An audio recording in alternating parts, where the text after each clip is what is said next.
quick. I think we're live only now. But anyway, I said today we're going to try and be very quick. I want to post this video on LinkedIn as well. So there we only have 10 minutes.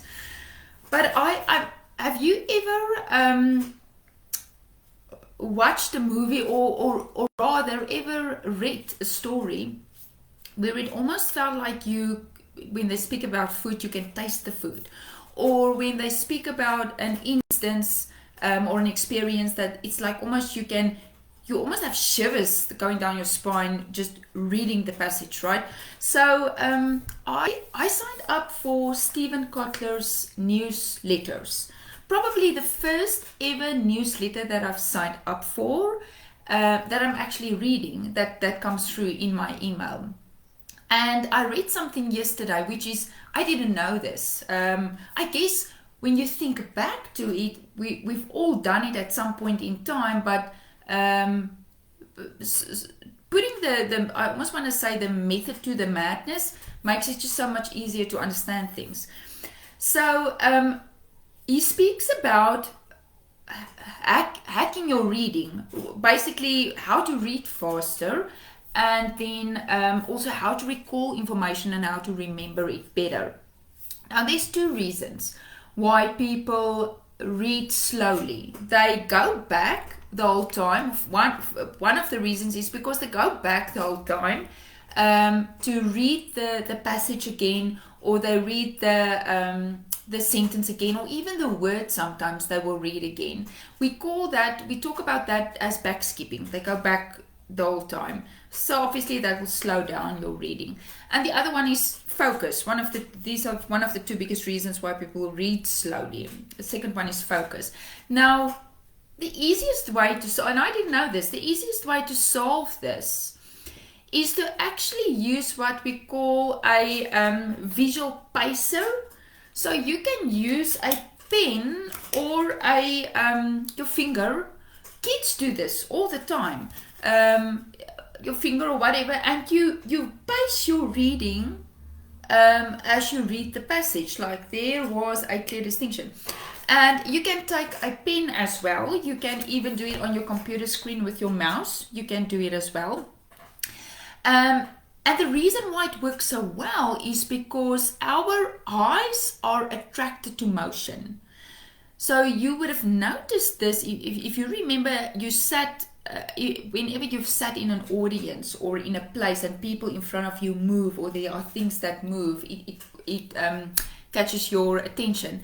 That's why for example, I hated to sit at the back of an audience, because every time people stand up and walk out or out and there's movement in front of me, I lose focus instantly.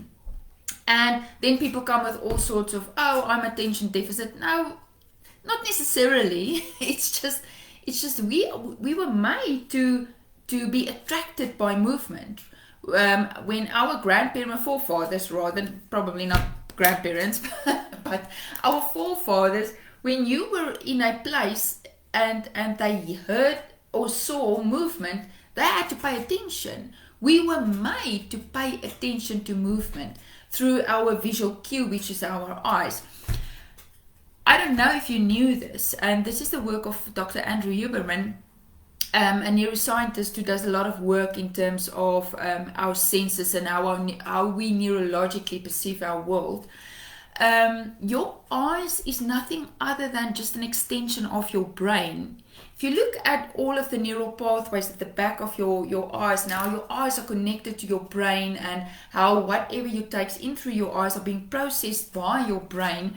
Your eyes are nothing other than an extension of your brain. Your eye sockets is the only part of your brain that protrudes through your skull, which, I mean, that's why even if people get a traumatic injury to their eyes, sometimes often die or they have a brain injury, because the structures are so closely linked with one another.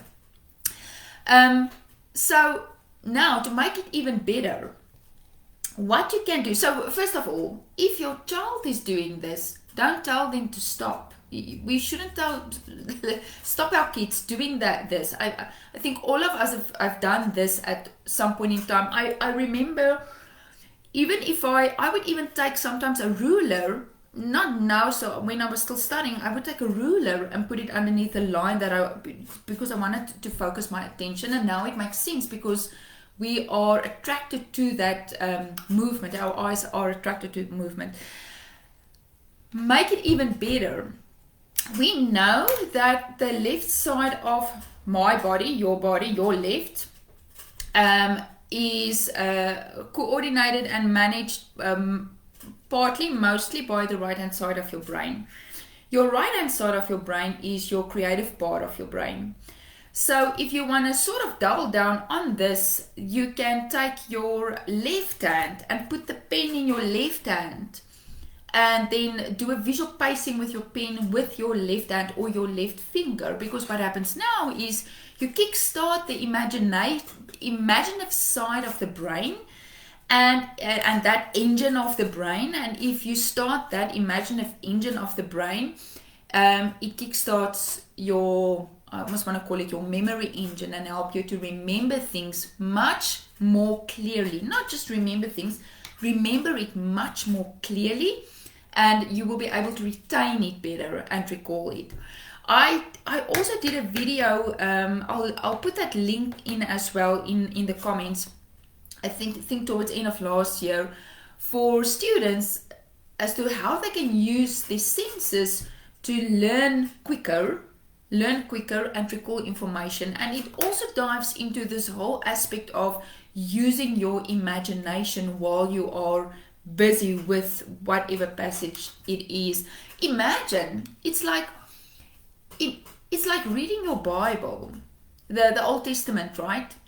And it's almost like you're feeling you are in the situation. You are in those. I'm busy with Exodus and Moses, and I can just imagine being like in those 10 plagues. It's almost like you're writing your own blockbuster movie.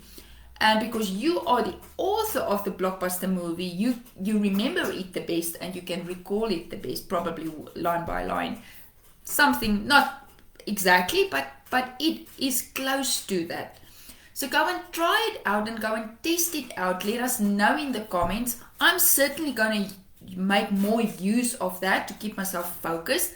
But I know I've done this when I used to study a lot, to actually take my pen and point to the words and read the words so that I can stay focused.